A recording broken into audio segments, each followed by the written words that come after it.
In today's video here on this channel, we have another 3 different paranormal videos here for you, the viewer, to enjoy. These have never been told on this channel before and are very low and not really known stories. And if you do enjoy mystery content on this channel, make sure to like and subscribe. But anyway, let's get into today's video. Before anything strange began, the law office of Sigmund Adam in Bavaria was completely ordinary. Staff came in each day, handled legal paperwork, answered calls, and met clients. There were no reports of paranormal activity in the building prior to the events that occurred. However, things noticeably changed after a young secretary, Anna Marie, started working there. At first, no one connected her arrival to anything unusual. It was just a normal hire. The disturbances began subtly. Lights flickered more than usual, electrical systems behaved unpredictably. Initially, electricians were called in, assuming faulty wiring, but then the activity escalated beyond anything explainable. Fluorescent light tubes began twisting in their sockets and exploding. Filing cabinets opened on their own. Heavy office equipment reportedly shifted across the room without anyone touching it. The most bizarre events involved the telephone system. The office began generating huge bills due to unexplained outgoing calls, sometimes hundreds per day, to absolutely random numbers. Technicians installed monitoring equipment, and even under observation, the calls continued to register without anyone dialing. In some cases, witnesses reported seeing cords physically moving as if pulled by an unseen force. The case drew serious attention. Physicists, engineers, parapsychologist Hans Bender investigated. They confirmed unusual electrical anomalies but could not determine a cause or witness for anything that happened. A pattern became clear though. The disturbances mostly occurred when Anna Marie was present. When she was absent, activity reduced significantly. And then after she eventually left the job, the disturbances reportedly stopped completely. The case remains one of the most studied poltergeist events in Europe, not because it proves the paranormal, but because even under controlled observation, no clear explanation was ever agreed upon. Shirley Hitchings was a 15-year-old girl living at 63 Wycliffe Road in Battersea, with her family, her father Wally Hitchings, her mother Kitty Hitchings, her grandmother Ethel Hitchings, and her adopted brother John Hitchings. Their life was completely normal, working class, quiet, and nothing out of the ordinary at all.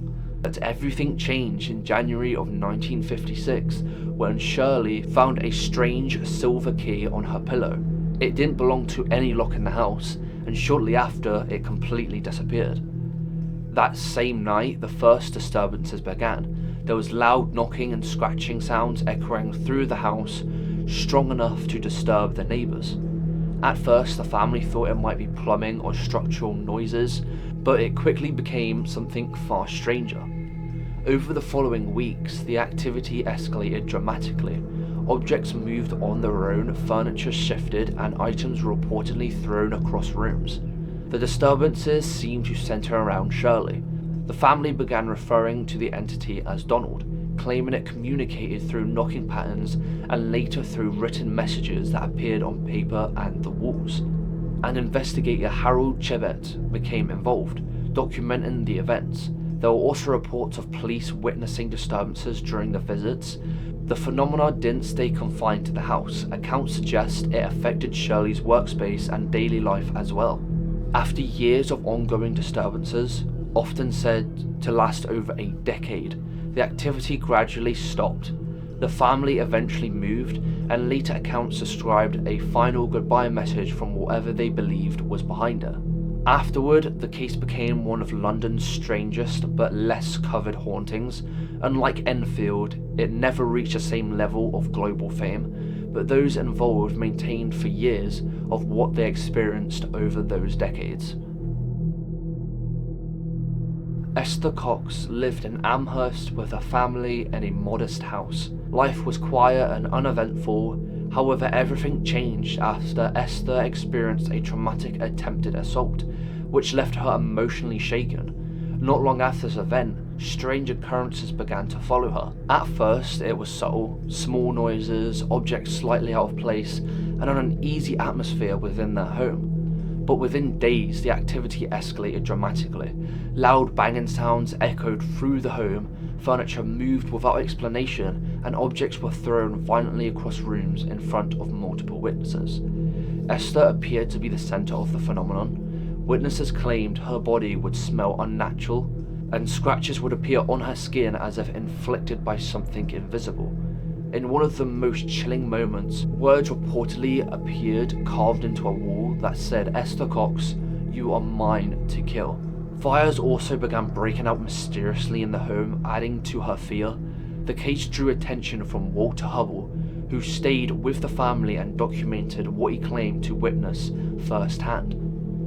At one point, Esther was even arrested for arson after a fire, though many believe the fires were part of the unexplained events surrounding her.